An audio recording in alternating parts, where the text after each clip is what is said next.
So meron tayo ditong Gstar horn version 3. So ang itsura niya ganito. Yan.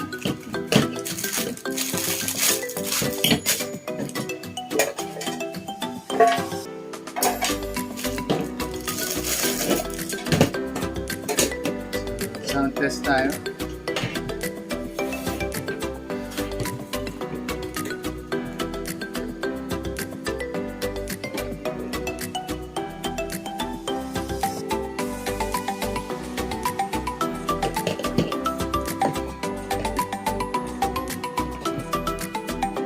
Mabilis ang sound.